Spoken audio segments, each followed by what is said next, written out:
지난 5년간 발생한 아동학대 사례를 평균 내봤더니 연 3만 건이나 됐습니다. 이 중 특히 만 2세 이하 아동은 학대 발견율이 낮고 사망사건 발생 비중도 높죠. 말도 못하고 도움을 구하지도 못하는 아이들을 어떻게 찾아낼 수 있을까요? 정부가 대책을 내놨습니다. 최희지 기자입니다. 지난 2월 인천에서 만 2살이 채 되지 않은 유아가 사흘간 방치돼 숨졌습니다. 오랜 방임으로 극심한 발육부진과 영양결핍 상태였던 것으로 확인됐고 생후 4개월 이후 필수 예방접종을 한 건도 받지 못한 것으로 드러났습니다. 실제로 만 2세 이하 아동의 아동학대 사망 비중은 전체의 절반을 차지합니다. 정부는 되풀이되는 사고를 막기 위해 위기 아동 보호에 집중한 아동정책 추진 방안을 내놨습니다.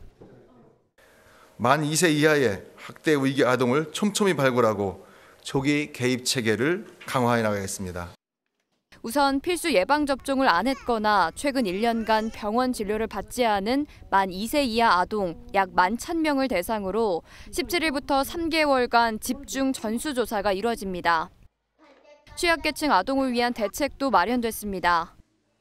아동 발달 지원 계좌, 디딤 씨앗 통장의 대상을 단계적으로 확대하고 아동 양육시설을 1인 1실로 전환합니다.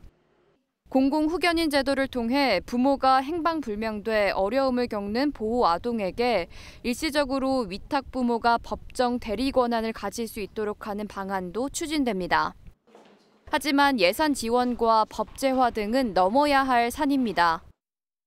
그러니까 그것에 걸맞는 인력과 예산을 확보하는 게 굉장히 중요하거든요. 근데 이제 그런 부분들이 지금 요 대책에는 아주 뚜렷하게는 보이지가 않아서.